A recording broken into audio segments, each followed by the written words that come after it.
This episode of ChatEDU is sponsored by the National Center for Next Generation Manufacturing. I can't believe how long we've been talking about this thing. February 19th and 20th. We're almost there. The anticipation is insane. Miami-Dade College. This is with NAAIC, and I'm psyched, actually. I think someone from the NAAIC is going to chat with us. I think we're going to do a little interview sometime in March or April. But you can learn more about this event that they're holding at Miami-Dade College in downtown Miami. Sponsored by google.org at NAAIC, or you can learn more at nextgenmfg.org. Sounds great. Liz, we're together. We are. We weren't supposed to be. I know. Yeah, we just couldn't stay apart. I know. It does feel much better to do it together in the office. 100%. Love this studio. Yeah, fantastic. So a little bit early this week, but I think it's all going to be just fine. So listen, Liz, we like to open up with weird stories. I think that's becoming a well-established pattern. We do. And we got two good ones today here. Yeah. So first, this caught my eye from The Nation, January 22nd. Meet the Alaska student who was arrested for eating an AI art exhibit. Yeah. I mean, you want to start with weird? So tell us about Graham Granger. Great name, by the way. Yes. So Graham is a film student at the University of Alaska Fairbanks. You know what? Graham was the name of one of my AI husbands or AI partners. That's right. It's a great name. Yeah. Not as good as Adam, but no. Anyway. So Graham is a film student at the University of Alaska Fairbanks, and he was arrested for destroying and eating an AI-generated art exhibit in as one protest. does. Yeah. Mm-hmm. So the work was by artist Nick Dwyer, and it depicted his psychological struggle and romantic entanglement with an AI chatbot. Granger's act was described by some as an awesome performance piece, blurring the line between protest and art, and raising questions about the role of performance in critiquing AI's impact on creativity. Dwyer initially pressed charges, citing a violation of gallery sanctity, but later dropped them. The state is still pursuing the case. I'm confused. What did he eat? I don't know. Paper? Usually I have words. In this instance, I have no words. I just don't understand. Well, this one you'll understand for sure. So let's just go further down the rabbit hole here. Okay. So from The Guardian, just a couple days ago, really interesting. So some folks actually, I think it was the Home Office in Britain, which I love that name. Like, I work for the Home Office. So the Home Office made this character named Amelia. And Amelia was the version 1, I guess we'll call it, of Amelia was the goth schoolgirl created by the UK government in a digital classroom game to counter extremism. But the far right has hijacked her and done what? So what's version 2 of Amelia? Yeah, not as friendly. So version 2 is where users have repurposed Amelia into racist memes and videos and even a cryptocurrency. So they've used generative AI tools to mass produce thousands of variations. So she has now had this viral rise, exceeding 12,000 posts per day. Elon Musk has promoted an Amelia-themed crypto coin on X. I mean, the expert warning is that this reflects the monetization of hate and the ease with which educational content can be co-opted online. I think there's a lot of warnings here beyond that, but I mean, I don't know. Were you of the age that you would catch these, like, they were sort of like after the ABC school special or sometimes the special itself, and they had like a positive message, and sometimes a little rainbow would like shoot across the TV. The more you know? Yeah, something like that. Yeah. I mean, could you see in the world of generative AI and a heavy dose of cynicism how much AI memification could go on here? But yeah, interesting story. So I don't know. As promised, we started weird. We'll see if we can go up the escalator, as we like to say. But I am Matt Mervis, and luckily there's no AI-generated memes of me floating around. That's not a challenge to anyone. That you know of. Yeah, that I know of. And I'm Liz Rade. And this is ChatEDU, the show about AI in education. In today's episode, why students should solve real problems. The interview this week is stellar. So anything that we do that is feels like it's glass half empty or odd, I'm excited about part 2 here. So anyhow, why students should solve real problems, not just learn about AI. We're going to hear a really interesting interview, if I may say so myself, with the CEO and founder of a really cool organization called Technovasion. These folks have been around for decades, right? Helping kids solve real world problems and build skills, but really impact the communities around them. Awesome. But first, we'll do a quick rundown of what's making the headlines. Then we'll hear from Matt and Tara Shuglovsky. And of course, we'll end with another great Bright Bite. Fantastic. All right. So stuff from the U.S., the Senate Youth Technology hearings have happened. And this builds on a story that we talked about. There was a edtech, sort of like edtech makes millions, but doesn't do a whole lot. I forebode. No, I didn't forebode. I foresaw. I forebode and foresaw a swelling chorus of voices around screen time bans and the like. So here we have a bipartisan Senate hearing. This is from Whiteboard Advisors, January 15th, emphasizing the growing federal concern over student screen time, online safety, and AI in schools. So Liz, what were the lawmakers questioning? So they were questioning the developmental and educational impacts of current tech models, especially AI tools and algorithmic feeds. So they discussed a whole bunch of different acts, KOSMA, COSA, KOSA, and COPPA, COPPA 2.0, which are all about helping limit harmful digital exposure for kids. The hearing signals a shift from questioning text value to really scrutinizing its safety and its alignment with student well-being. EdTech leaders responded by stressing the need for age-appropriate design, evidence-based tools, and immediate support for educators and families. I knew the EdTech leaders would have a response. They don't want to see all of this out of the classrooms and banned. And there is such a wide range of things that are really great for kids and age appropriate and do help them learn. And there's also stuff that's not that helpful. And, my own kids as little kids used some screen time and there were certain TV shows that helped them learn to read and games that they did that helped them read. Super Y, they loved Super Y and great reading stuff. And then there was stuff that was not that helpful. Yeah, I think that's what we talked about last week, right? This is a good time for AI planning teams, PDEX leadership teams to do some soul searching. SAMR, again, the SAMR framework is a great way to sort of think about this stuff. On the safety piece, we covered the story that we were pretty sure that Meta was fully aware of what they were doing when underage kids were talking to sexualized chatbots, but some new court documents were unsealed in New Mexico that showed specifically that Mark Zuckerberg himself blocked parental controls and backed less restrictive policies for Meta's AI chatbots, despite staff warnings that could enable sexualized interactions with minors. This is in Times of India, but I heard this in the news this morning. It's come up a number of different places. So it's a mix of things, right? Districts need to be thoughtful about what are the priorities? Where are we getting real bang for our buck? How do we make sure that students are prepared for a world that is going to have lots and lots of AI impacting labor markets in our communities? At the same time, what do companies need to do to be responsible here? Because that's what builds a lot of this kind of political backlash. Now, another interesting development here in Houston, right? We covered a story in Houston a couple of weeks ago where they were doing a lot of work around special education. Yep. This is another piece from the Houston Chronicle where the Houston Independent School District is going to pilot, but they call it Future 2. And these are K-8 schools focused on AI, design thinking, and accelerated learning. And they sounded roughly familiar to something else that we've thought about and talked about and is in the news. So tell us about what Houston's doing here. Yeah, so these schools are K-8 schools, but 5th and 6th graders will take semester-long courses on AI tools, design thinking, cultural studies, and how things work. And students proficient in core subjects will access accelerated coursework through an online platform, but specific details are not provided yet. So the program goes beyond academics, requiring students to learn a musical instrument. Love that.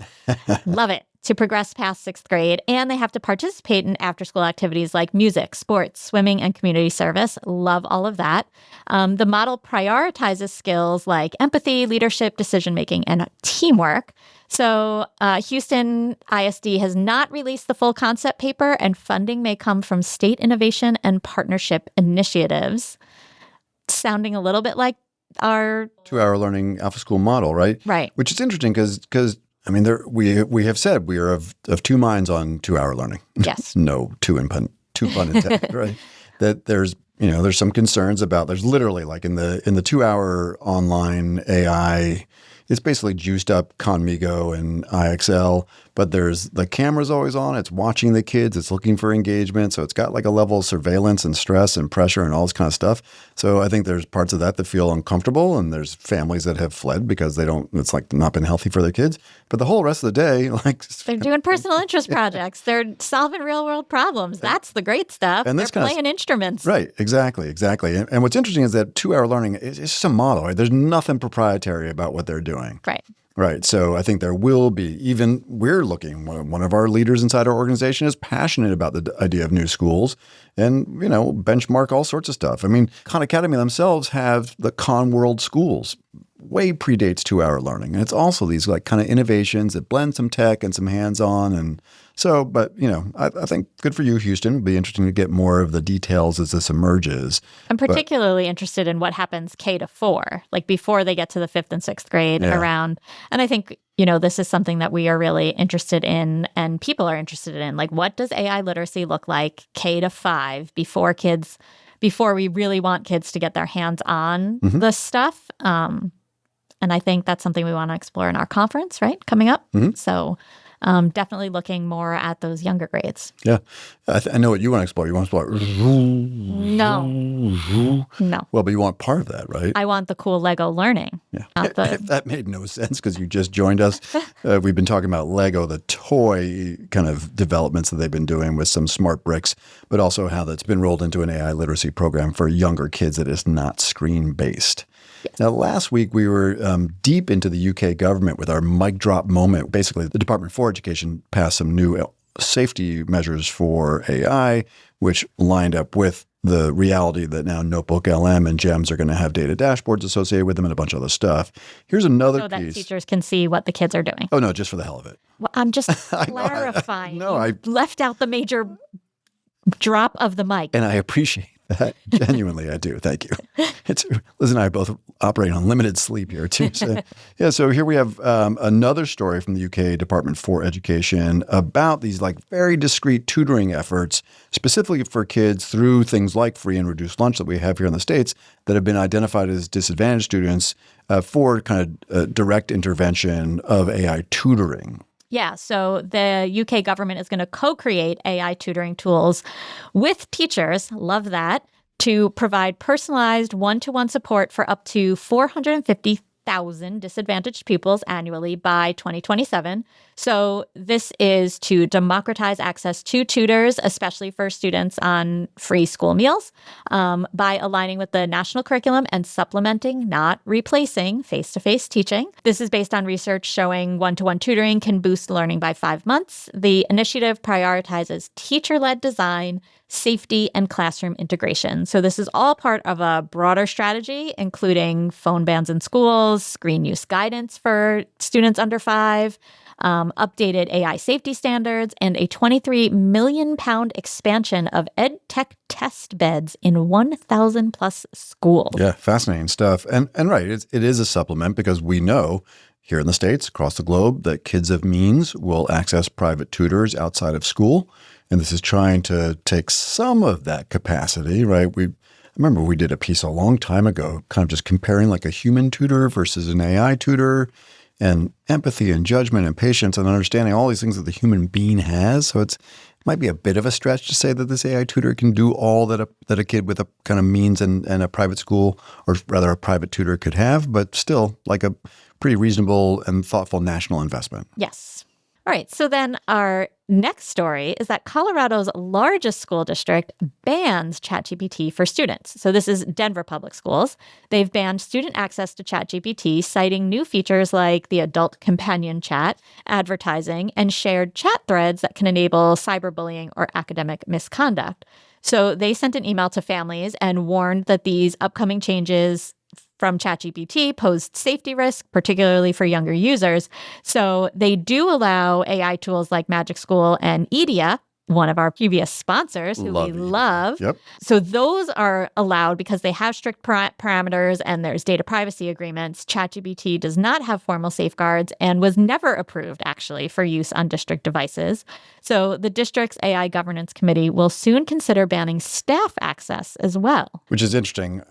we've talked about this. A few of our schools have asked, like, we still do, by the way, have a lot of schools we work with here in Connecticut and other parts of the country that still have ChatGPT open inside their schools on their networks for both students and staff. Which is not good. Yeah, probably it's not FERPA right? compliant. Yeah. So if you've got Copilot or if you've got Gemini, like it doesn't really make sense. But what I thought was interesting, and it mirrored a story that we did or an episode that we did a month ago now called Signing Off of ChatGPT. That episode performed very well because I think people really were understanding that this is just a company that's in transition, right? Right. A transition called enshittification. Cory Doctorow's new book. Also, if that doesn't sound familiar, check it out because Cory Doctorow really describes the whole process by which these tools at one point would have been really good for teachers. I think we could argue universally, and still are. I mean, I still use both these tools. I use Gemini and ChatGPT side by side. Me too. I use, and just yesterday I found myself using both of them for different reasons. Sure. Because ChatGPT does a much better job of saving like all the things about me. Your memory. Yeah. And so, but then I go to Gemini and use it a lot and I'm like, but I want ChatGPT to know the same information. And so like sometimes I'm asking both so that they both have the information. There is some memory sharing. It's really interesting. So like you can export all your data out of OpenAI, out of ChatGPT, and you can bring it into Claude. Like Claude created a vehicle to bring memory over. On the school-based accounts for workspace and education accounts in Gemini, you really can't do that because it is persistently focused on just not knowing you. If you go from chat to chat and say, hey, what do you know about me? And say, I'm here to be an educational tool. I support data privacy. I don't know anything about you, dude. Now on Gemini Personal, right? I just decided there's a new Gemini Plus plan for $8. So I'm shelling it out for a little while. All right. And it has a lot of like personalization, including the ability to connect my photos, my docs, my map, and everything else, gosh. right? Oh, I'm so into it. I mean, all right. Yeah. All right, listen, Liz, let's end this story on a little bit of a positive note. I mean, there's some good stuff in here. I think these are all strategic moves. The tutoring move from the UK is smart. I think what Colorado's doing in Denver Public Schools makes a lot of sense. And, I think Houston teaching musical instruments, love it. Yeah, right. Best part of the day. Okay. Now, interesting piece here, because normally we're quite anxious about AI as an emotional engagement. But I thought this was really neat. The BBC did a kind of opinion piece, but based on studies, thinking about, well, how good of a listener is ChatGPT theoretically, right? We're more anthropomorphizing the AI here, but like, what are the qualities of the thing that looks like listening, and what can we learn from that as people, right? As Matt and Liz listening to each other, like really listening. If I listened like ChatGPT listens, and I shared like ChatGPT, I mean, you would really like me a lot more. I'd just be a better friend. Okay. If you're on the video feed, Liz's look of skepticism mixed with cynicism, mixed with disbelief is quite precious. All right, so tell us about this BBC story. This is January 20th, 2026. They hear, but do they care? What AI can teach us about listening better. The BBC explores why people increasingly turn to AI chatbots like ChatGPT for emotional support and reflection. And they cite the research showing that AI responses are often rated as more compassionate than those from humans. Is that some of the sycophancy? They're even more compassionate than trained crisis responders. So what can we learn from that? So drawing on studies and expert commentary, the piece outlines specific listening behaviors AI models excel at, like uninterrupted attention, emotional reflection, non-judgment, pattern recognition, resisting advice giving, and self-referencing. I would never be able to do the resisting advice giving. It's so hard. I don't know if it's a male trait. People always say like, that's a dude thing. I don't know, but you just want to share. I'm going to influence. Yeah. You want to fix things and solve them. There you go. So, but it suggests that humans can learn from these traits. So, maybe I'll call you on your interrupted attention and tell you to give me more uninterrupted attention. And I'm going to channel my best ChatGPT and listen and reflect and communicate in ways that my chatbot would. And be non-judgmental. I don't think you're very Generally not. Recognize some patterns. Hey, listen, a quick thing. So we're about to go to this interview with Tara, which is just a lot of fun and fantastic. I'm not sure, frankly, if this is going to be out in the mix yet, but we do want to say you may start hearing these little ChatEDU check-ins. We're going to do a little experiment here on Tuesdays and Thursdays with just a quick hit. There's so many stories. You can tell, right, from the pace of stories have expanded because the volume of stuff is expanding. So both Liz and I are going to kind of take turns doing some ChatEDU check-ins. It's a mouthful. I've been practicing a few of these. It's like you can check out ChatEDU check-in on Tuesdays and Thursdays and listen to the big show each and every Friday with Dr. Elizabeth Radé. So yeah, there's no impact here on Liz and I hanging out together, but we just want to experiment with sharing some other things in the feed. So you'll let us know what you think of that. Perfect. Excellent. All righty. So as promised, we're just absolutely delighted to be joined by Tara Shklovsky. Tara is the founder and CEO of Technovation, which is a fascinating organization. I've been invested in project-based learning for decades, and I've been familiar with your organization. So I can't tell you how delighted I am that our paths have crossed. So welcome to ChatEDU. Thank you, Matt. For folks who aren't familiar with the organization, give us a little bit of a feel of your work. You've been at this for some time, doing some really, really important problem and project-based learning, helping students build skills. So give us a sense of the arc of the organization. Yeah, it's like my life history. I started this organization 20 years ago. We were called Iridescent back then, and I'm trained as an aerospace engineer, and I really went about it sort of in a very methodical way, where the goal was to figure out how do you build a sense of self-efficacy as an innovator and problem solver in students who may not necessarily see themselves around as innovators. And so it really was like students from underrepresented communities. It was a series of experiments that we were lucky enough to be funded by the National Science Foundation and the US Navy.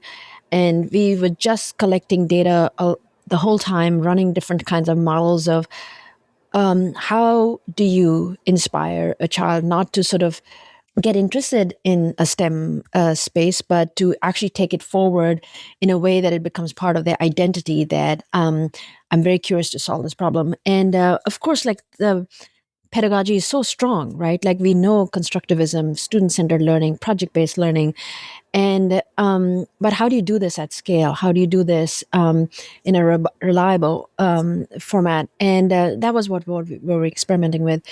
And we came up with one model, and that really, like, the impact was coming out much larger than any other. And it was this format of girls working with other girls in a team, and they were tasked with finding a problem in their community. They were mentored by mentors from industry, and together over a period of 3 months, they built a tech company. And that was the really fun part of it, was the entrepreneurship part, because it's not just a science fair poster. It is about going and building and sharing your prototype with the actual users, getting their feedback, and then thinking about how are you going to scale it to many more people, where is your revenue coming from, and then actually telling your story in a pitch format. And then we packaged all of that in a competition, in a global competition. And this format was so unique and powerful.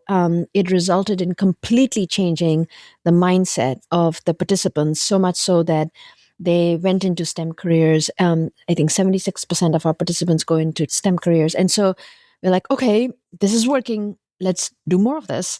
We shut down everything else. We changed the name of the organization. And that's what Technovation does. And project-based learning is the heart and the core of it. I love, so you're really like walking the talk that the kids did, right? You were sort of testing and absolutely. iterating, like looking for customer market fit. You find it and then you scale it. Brilliant. So describe the setting a little bit. How old are these kids? Is this in school, after school, at least in the early days, once you found that sort of sweet spot that you began to scale? So it ran primarily after school because it was girls only, very much like FIRST Robotics, right? Like we really patterned the program around FIRST Robotics, but FIRST Robotics has had a harder time getting girls engaged because it is not completely student-centric. The problem is handed down to you, right? Like you have to make a robot that throws this ball in a particular, very complicated way. And so it is project-based learning, but it is not built around students' interests. And so that was the shift that we did. But it's hard to do this in class where you have maybe 20 teams all working on different problems, right? So it's very, very hard for one teacher to do this in the classroom, I guess until now with AI, right? But historically, we worked with students age 8 to 18, so all the way from 3rd grade to 12th grade. And we have three curriculum tracks: beginner, junior, and senior. So it's age-appropriate curriculum. And then this past year, we deployed a different version of this curriculum called AI in Action, which is meant for the classroom. I know for educators out there, right, like there's so many AI literacy curricula, but ours is the only one that has been deployed, field tested for the past 10 years. We started doing this in 2016 when nobody was talking about AI. And so one thing to think about is like when you're choosing an AI curricula, you got to see where's the evidence of impact.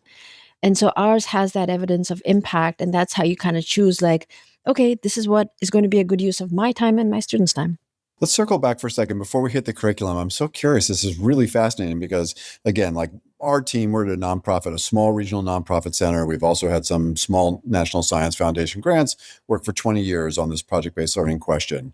And the whole issue about whether or not the question or the problem or the opportunity is uniquely iterated and articulated by the students or is handed down, right? It's a huge dividing line. The issue of getting young women and girls invested in STEM, computer science, project-based learning is a persistent and challenging issue.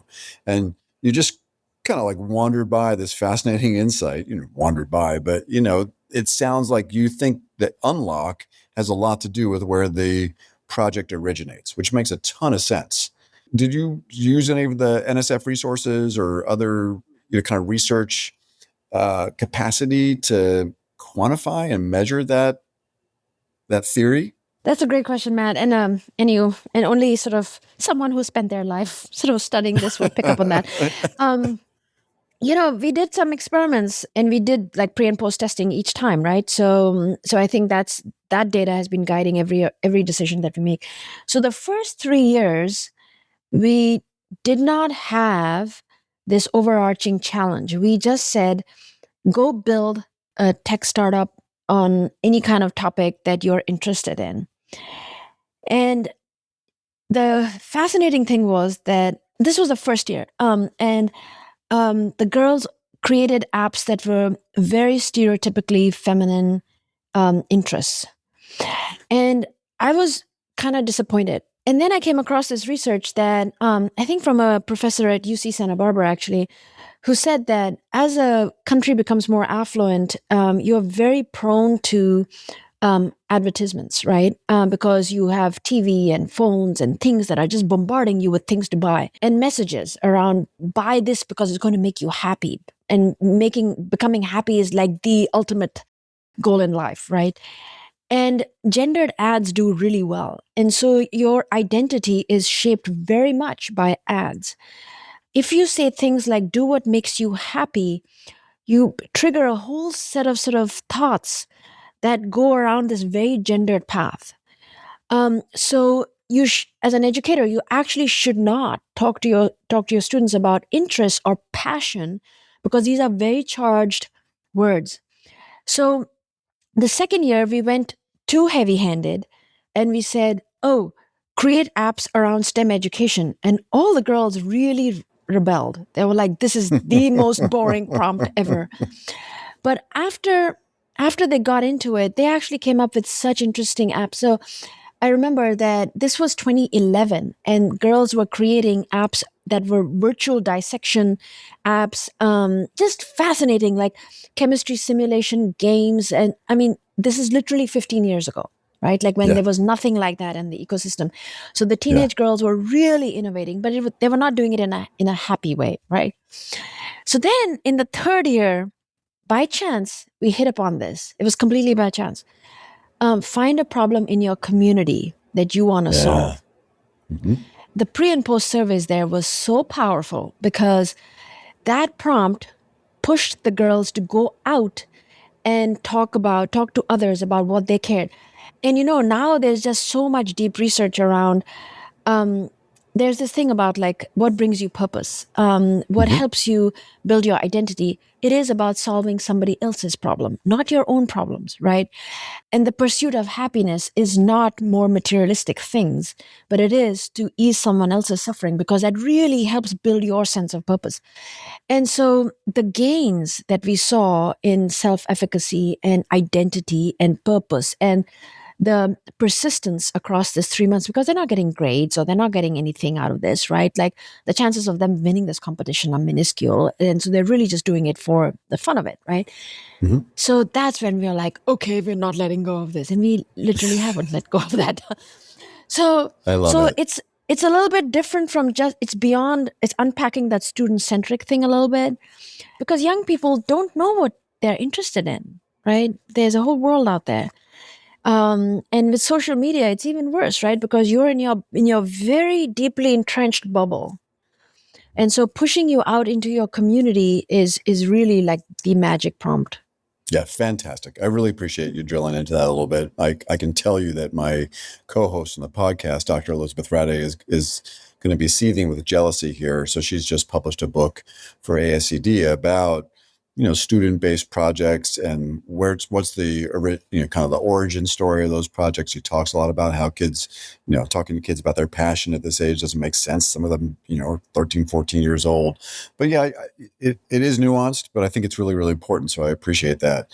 So let me ask another question that will feel nuanced, but I'm pretty sure every educator and school leader gets it, right? So you have this remarkable set of outcomes, and just like, I don't want to just gloss over that. Like, it's just wonderful, right? We don't have that many high quality evidence-based models that show that kids can unlock a whole set of skills and change the trajectory of their lives from a series of weeks after school intervention. But we do know that amazing things happen after school. It's very hard to bring high quality project-based learning with this kind of student-centered drive into the curriculum. And now having AI layered on it. And so what do I know it's early days or early-ish. I know you've had this curriculum for a while, but how do you think about navigating that shift for something outside of school where you have a little bit more autonomy and control and flexibility to bringing that inside the curriculum, whether it's at middle school or high school or wherever it lands? So we are supporting educators at the elementary, middle, and high school level. And of course, in the elementary level, it's very easy to do that because when you have block-based periods and you just have quite a bit of flexibility and you can add it in.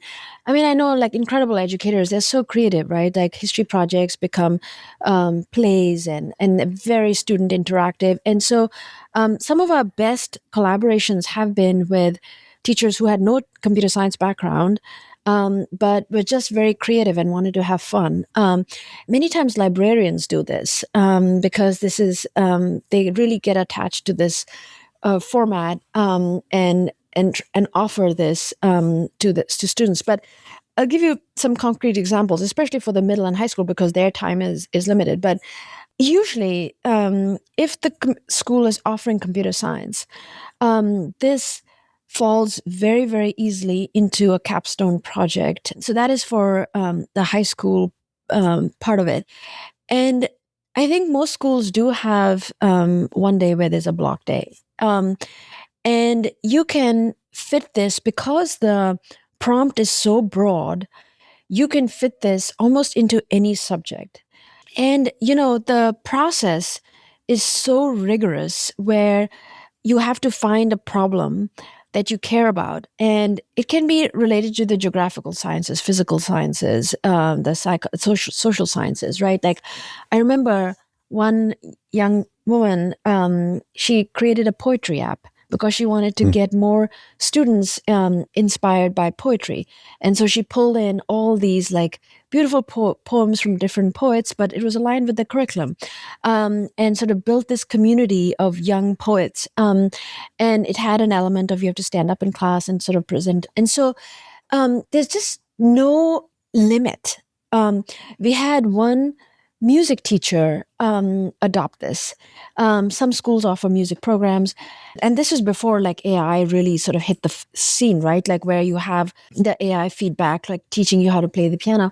But this student created an app to get more students interested in music and teaching them music theory, but also making it sort of gamified and things like that. So I think that time is a limitation, but you are part of a global community of educators who really care about empowering students with future-ready skills, right? So that's your goal.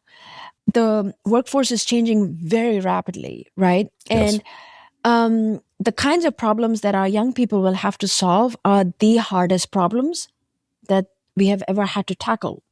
And school doesn't really set them up to tackle these complex systems.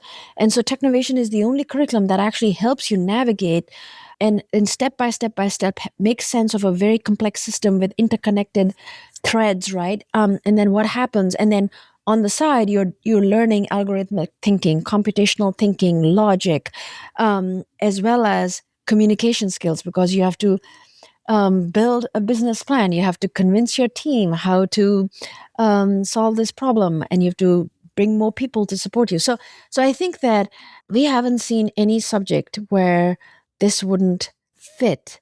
But I totally agree that, yeah, it is not easy to creatively carve out time.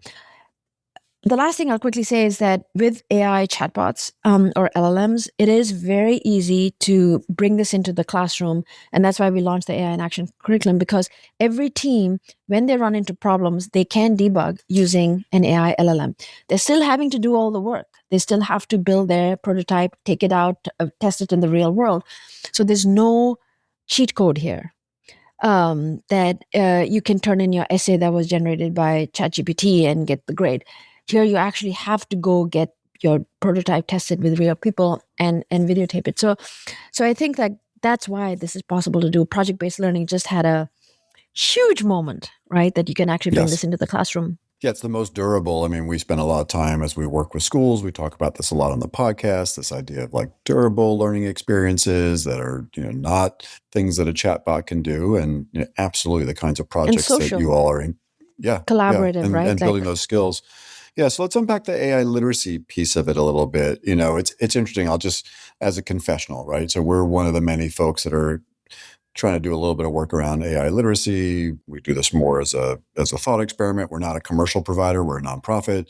So, our literacy curriculum has, a range of skills. We want kids to understand the difference between a language model and machine learning and predictive systems and all these kind of buckets of AI. We want them to know not just how to prompt, but how to prompt in a way that you are able to kind of punch above your weight class, solve hard problems, use the AI as a thinking partner to challenge things, to address challenges, to understand the risks of AI, to know how to navigate a frontier model effectively, to be able to think about AI in your careers.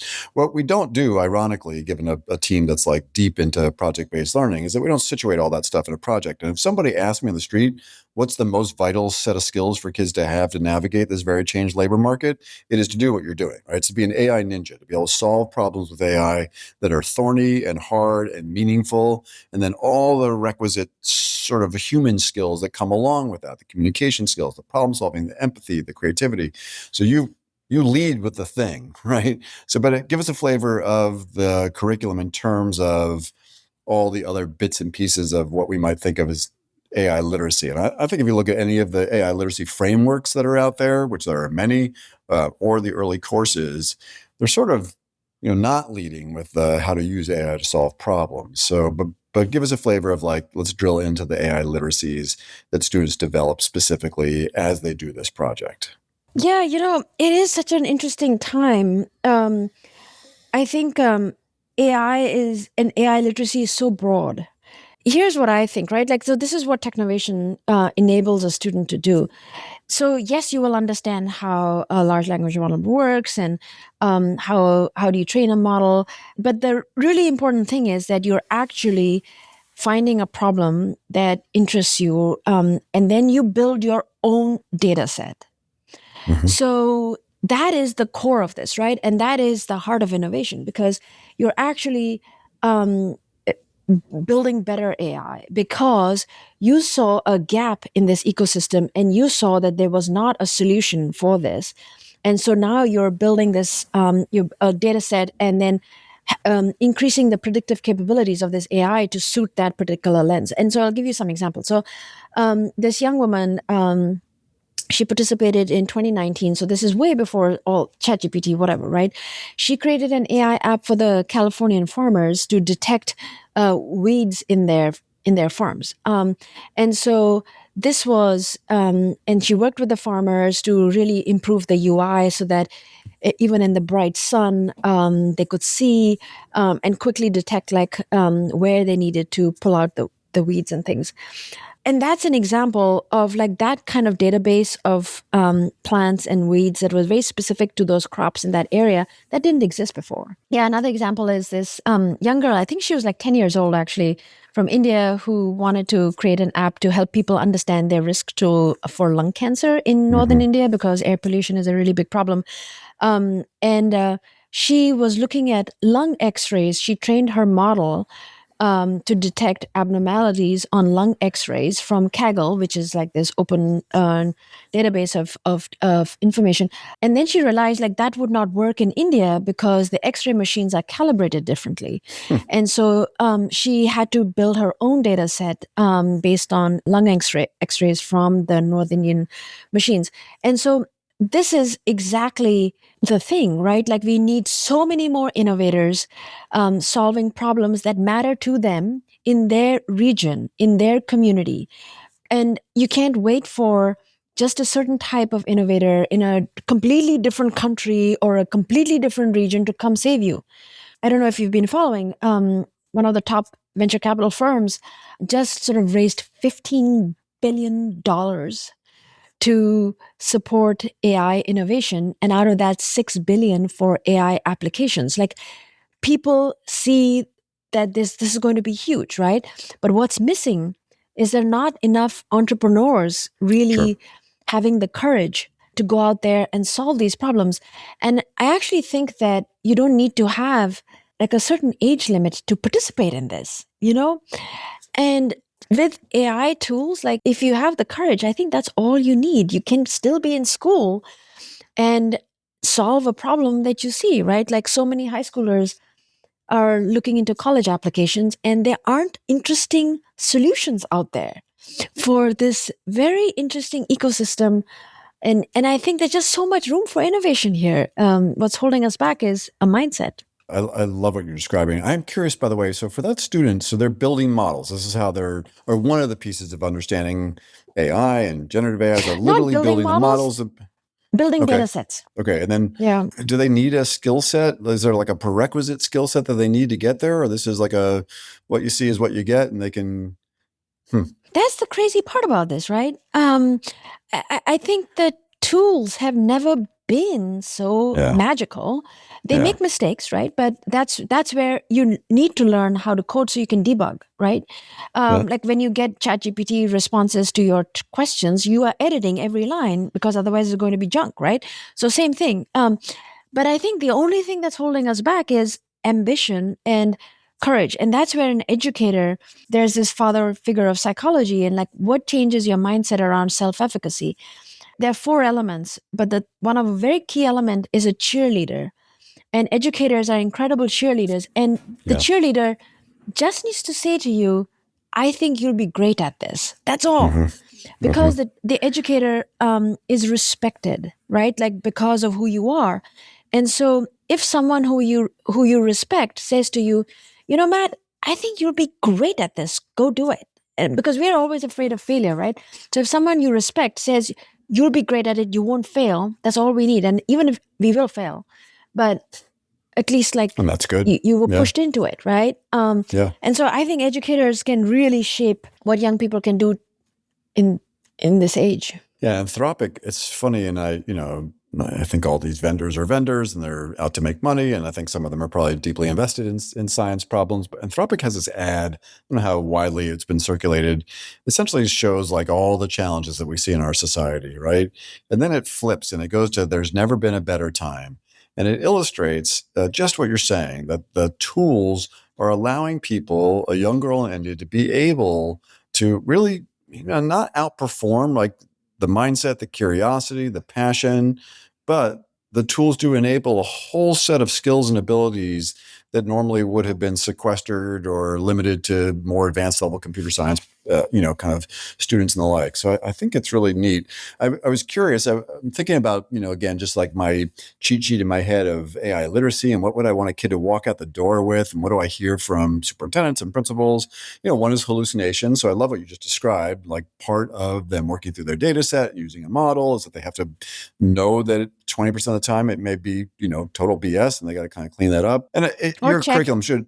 Yeah, right. And your curriculum shouldn't necessarily solve every AI literacy problem out there. I think it is solving the most important one, right? Again, it's helping kids be AI ninjas, to punch above their weight class, to solve hard problems. These are the things we can see. There's that neat study, sort of slightly neat or depressing study from Stanford, the canaries in the coal mine, and, a bunch of kids who have like the automative skills aren't necessarily getting jobs, but kids who can do what your kids are, what you're describing, are actually finding that they can find places in this very complicated labor market.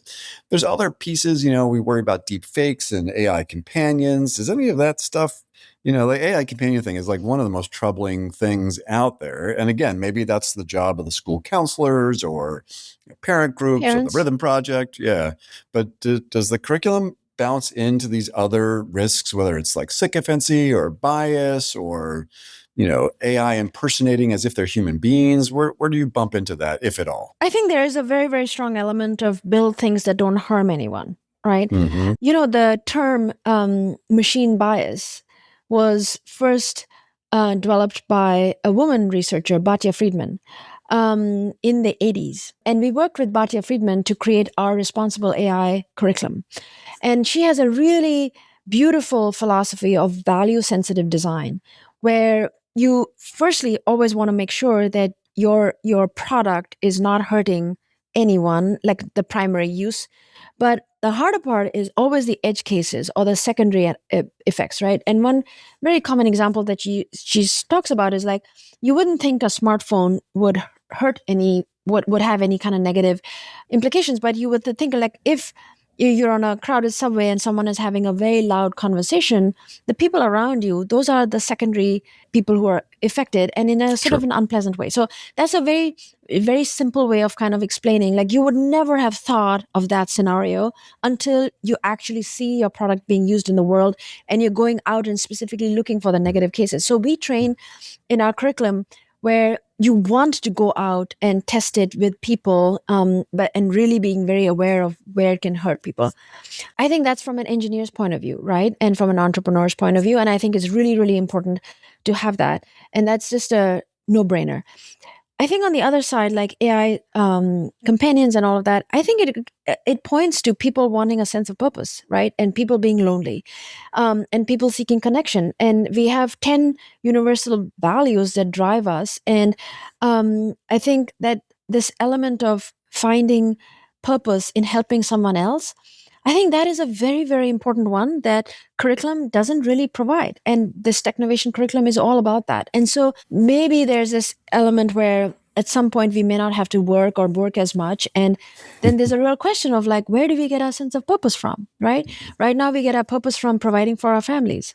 When that is taken away, then maybe our purpose comes from easing suffering for everybody on this planet, right? Because half of the world is not in the same situation as affluent people, right? So anyway, I feel like this AI sycophancy thing is a very important topic. That's not our role to tackle, but the way we want to really sort of fill is not just do the band-aid, like, oh, really go and try to fix the model, but really go to the root cause of it. Like there must be something missing in that person's life that they are going for this kind of solace, right? And try to do that to help people make human connections, not just the human AI connection. So the context really does allow to make these kinds of connections that are authentic and meaningful, but they're in the context of the project. A couple of curiosities. So you had all these, like a decade plus of like working with young women and girls. It's an environment for them to work together, support. I'm sure you've had wonderful female mentors. Kids have probably wound up at Google and working for their manager. That was their mentor. I can't imagine all the amazing stories. What was it like to shift that and have young women working with young men and girls with boys? And, I'm sure the shift from out of school to in school is really interesting, but did the gender dynamics change how this all kind of plays out at some level, for better or for worse?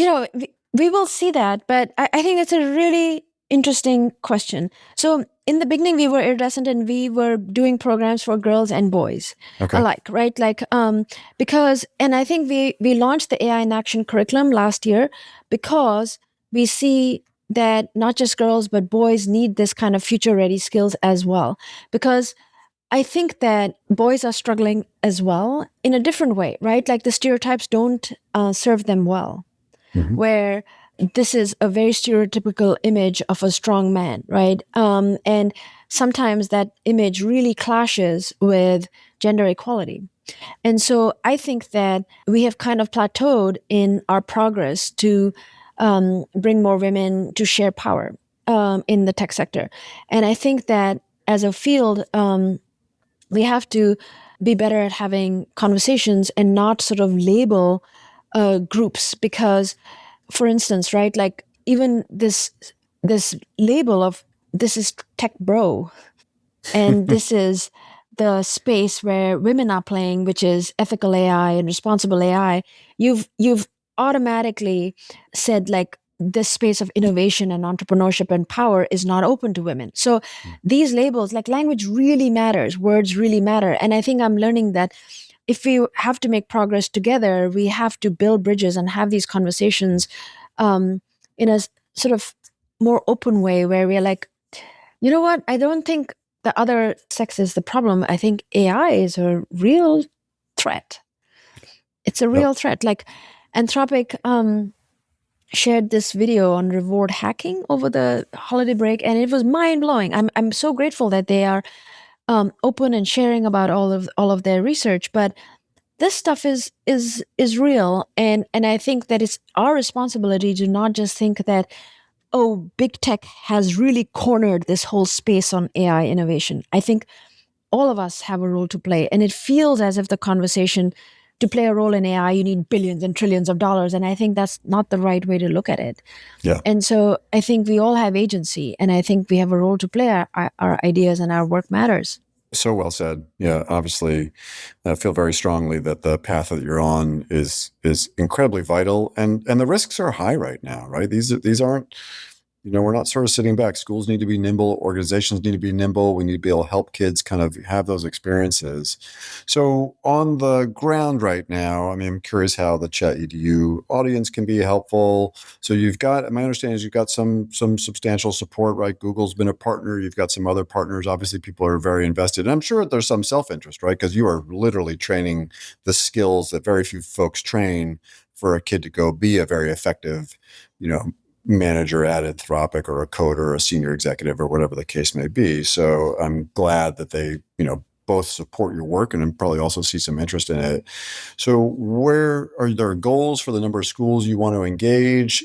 Are there, how can folks get involved? Tell us a little bit about just the kind of actionable part of this. Honestly, I think I think it's so important for our students today to be building these muscles of solving big, hard problems that the adults have not been able to solve, right? And to have these harder conversations in ways without fighting with one another. And so there's kind of resilience, emotional resilience, cognitive resilience. I think that is our responsibility as parents, as educators. And so I think it's the most important work that we can do in if you look at the arc of history, and like this is a very interesting time that we're all living in, and every individual can make, especially an educator, can make a huge impact if you see yourself as a real player in this space, right? And I think we would love to be a partner. So our goal is to engage between 50 to 60,000 students this year. Our AI in Action curriculum is completely free. It's on our website. And if you are interested, you can be part of our educator network. If you're a parent, I would highly recommend mentoring your students, your children, actually, and going through this program yourself, because I think fear of the unknown is the thing that holds us back the most. And I think especially mothers, right? Like it's not socially accepted for us to put our own learning interests first.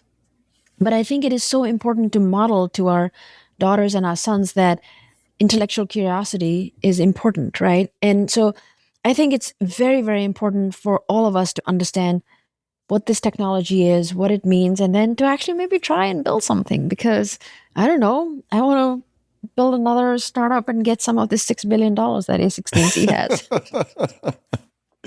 Okay, so folks would go to the Technovation website, give us a little bit more guidance. I've got a few other questions, but where will they navigate? Are there scaffolds or supports or professional development that schools can engage with if they need some help? Absolutely. We have, I have a amazing rock star team, Abby May and Luella, and they would be very, very happy to host a teacher training, even come to your school, your district. And then, of course, you can be part of a global community of practice, educators who've been doing this for years in the classroom at large scale. And you learn, like, we are so similar. We are not as dissimilar as the media sort of portrays us to be, we all want the same things in life. And I think that's the fun part of being part of a global community of educators and change makers. So you are not alone. And if this podcast even sort of interests you a little bit, go, you can search Technovation Curriculum, AI in Action, and it'll take you straight to that page. And you can start this with your students. And the competition is active right now. You can register on our website. We will even connect you with mentors in your local area who can come and support your students. And then, of course, like professional development for you, so you understand what AI means and what role you can play. And we had Dr. Casey Sachs from the U.S. Department of Education on several months ago talking about the White House AI Challenge. Is there an interface here? Can we dovetail on those? Absolutely. So we are the only curriculum that actually supports the White House AI Challenge. But I think the challenge ended just recently, right? Yes, it did. I'm assuming, I'm hoping it's going to be an annual challenge and recurring. Did you find that kind of caught some folks' attention or not quite yet? It's hard. I mean, I've run a bunch of these challenges and sometimes it takes years to get to critical mass. Yep, that's right. I think the timing was not good, but like you're saying, like I hope it is offered again, because then the Technovation curriculum is the only curriculum that supports the White House Challenge. Okay, fantastic. It's very interesting. Liz and I have had a couple conversations with a few programs actually that are designed essentially like what you're doing, kids to take on meaningful problems and to learn ML and applied AI and all sorts of good stuff. But these are elite programs. They're not cheap, and they're designed to let the kids who are to be the future masters of the universe to have a leg up in very competitive college applications. So it's one thing to have worked at your local animal shelter. It's another thing to have, built a set of agentic AI that does X, Y, or Z, right? But it is aggressively positioned to be like, this is the differentiator for a kid who's already in a private school to go to Stanford. I'm sure you're familiar with these. And I'm not knocking it. Like I think everybody in the pool can be helpful. But it is interesting, and I think a little bit of a signal that if the one of the top 3 to 5 strategies for a student to get into Yale or Stanford or Harvard is do the work that you're doing. But you guys are basically saying we've got decades of history doing this with kids in a lot of different settings for free. I mean, maybe that's a softball, Tara, but I don't know if you want to comment on that. Yeah, I mean, repeatedly our alumni, the fact that it doesn't even matter if they do well in the competition or not, but just the fact that they built a real technologies prototype that solved a real world problem, that immediately helps them get into their top choice of college. Yeah. We had one student get into 19 of the universities, Stanford, MIT, Harvard, Princeton, and then she chose MIT in the end. But she was saying that all what the interviews would talk about was her Technovation portfolio. And we hear that over and over again because it is so unusual. Because that's what they talk about in their college essay. And it completely throws the reviewer off, right? Because they have a certain view of the student based on the grades, their whatever past history. And then you get their this neighborhood, story where of they're from, who their parents are, all that. Yeah. Regardless of socioeconomic status, right? And then you get this story of, I launched this app. It went on the app store. It was solving this problem for these diabetes patients. And this is what I learned. And they're like, we want this student, right? So yes, this is what, and the only reason we have been able to do this for free is because we are funded. But if you're listening and you're interested in donating and supporting this future generation, then I would welcome it. I was just thinking about it, it is world-class education, in-person mentorship for the cost of $2 an hour. And it is life-changing for a student. So the economics of it are mind-blowing. And it is because of leveraging technology, but also because of the volunteers that we have around the world. So if you're inspired, then please support us.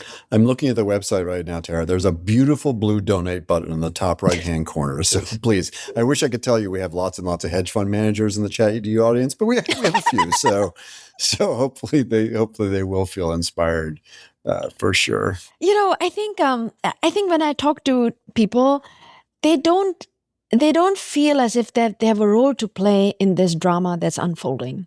Yeah. And I think if you're an educator, if you're a parent, you really do have a role. And not just to inspire your child or your student, but you yourself, right? And I think modeling it for the young people around you, that lifelong learning and courage is really important. And I think that's what distinguishes the United States, right? It is a very, very entrepreneurial, courageous culture. And I just think that the time is so unusual. I've done this for 20 years. I mean, you have been in this space too. It is different, isn't it? Yeah, it is. And I don't see that sense of agency. I think the media kind of hammers out hope out of all of us. But on the other hand, never lived in a time when you can do so much and it is up to you. The only thing that holds you back is your imagination, And so I don't know. I want to move us to think okay, what's your legacy? And here you are building a platform to help people do that. So I hope that message lands. It's interesting. We often will see a band or some cultural icon, a dancer, a playwright, and we'll feel like they just popped on the scene. But the reality is that they have been toiling away at this work for 2 decades, as you have. And I think you're right. The moment is now. People do need to sort of model and mentor and grab this kind of opportunity. And I'm just incredibly grateful that you and your team have built a vehicle so that people can stand on a stage to do that work. So thank you. And we'll look forward. Please just let us know as things evolve for you all. We would love to keep featuring and talking about your great work. And again, I think I've known about your work for maybe 15 years or more. So I am just beyond grateful to have an opportunity to be in conversation with you and just to understand the amazing work you're doing and your team. Thank you so much, Matt. That was wonderful. All right, there's a little Bright Bite. Bright Bites are stories that we cover at the end of each episode. How great was that interview with Tara, by the way? So good. Yeah, I mean, so good. That's just like a Bright Bite unto itself, right? Yeah. Yeah, kids really solving meaningful problems as a vehicle to learn AI literacy. I think we take a lot away from that as folks trying to promote AI literacy, literally through a course, but also through how we support schools. And I think what the Technovation folks are doing is different. And it's funny that we're an organization that is just like our DNA is project-based learning, right? But they're basically saying if you want to build AI literacy, you got to do it with kids solving real-world problems that they care about. It was interesting too, you and Tara have a lot of consensus around this whole idea of passion. Like, do kids really have a passion at that age? And so, yeah, all sorts of good stuff.